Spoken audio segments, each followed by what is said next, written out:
What if the secret to changing your life wasn't some massive, heroic effort? What if it was just a single task, something so small and seemingly foolish that people might actually laugh at you for trying? Well, in a village trapped in the shadow of despair, one man began an impossible quest: to move a mountain. He didn't have special powers or magic. He was just going to move one single stone, every single day. This story holds a powerful truth about the habits that shape our lives, and I guarantee the lesson will change how you see your own. In the valley of Aethel, life was lived under a permanent shadow. The village was built in the shade of the great mountain of sorrow, a peak so huge it blocked the morning sun and seemed to swallow all hope. The villagers were resigned to it. They figured their gloomy mood was just as unchangeable as the stone that towered over them. You could say they were a people of sighs and lowered gazes. Among them was a man named Kael. He was no different from the rest, just an ordinary man with weary shoulders and a heavy heart.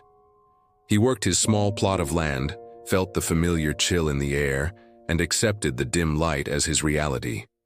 He'd dream of sunlight and of warmth, but like everyone else, he thought those dreams were pointless. One afternoon, while mending a fence, Kael watched a tiny ant carry a breadcrumb many times its own size.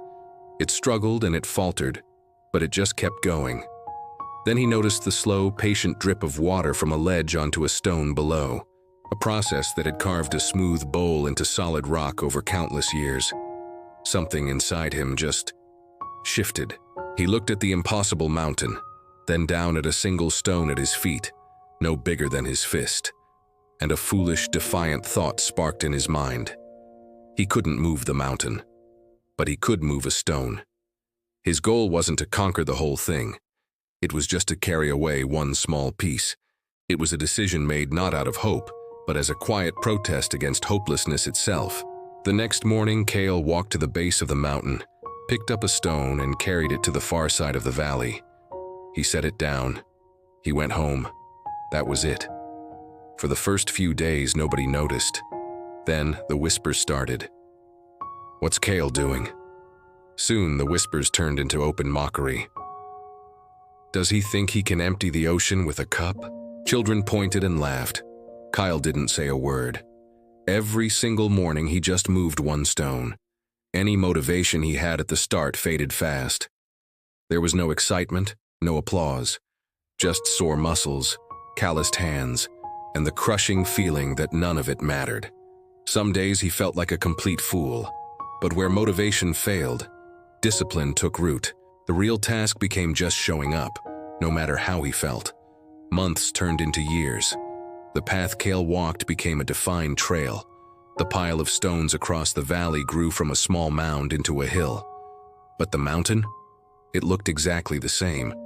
The villagers' laughter eventually faded into a kind of pity. "There goes Kael," they'd say, shaking their heads. He just became part of the scenery, a quiet madman doing his daily ritual. Decades passed. Kael was an old man now. His back was bent and his pace was slow, but his routine was unbroken. One morning, a young girl, who had only ever known a world where Kael moved stones, tugged on her mother's sleeve.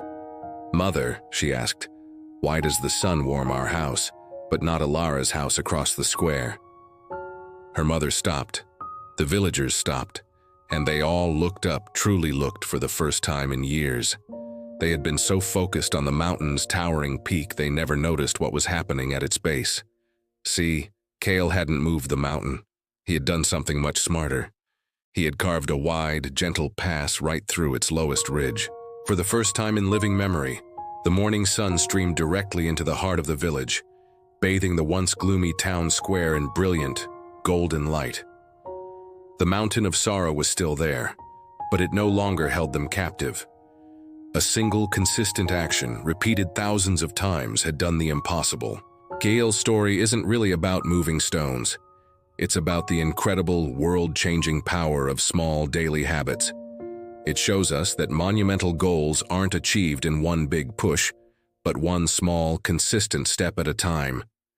That giant goal in your life, that mountain that seems completely immovable, doesn't it need to be conquered in a single heroic burst? All it takes is the quiet discipline to move one small stone every single day. The progress might be invisible for months or even years, but one day, you'll look up and find the sun is shining through a path that you carved yourself. If this story resonated with you, I'd love it if you would like and share it with someone who might need to hear this message. And subscribe for more stories on how to build a better life, one small habit at a time.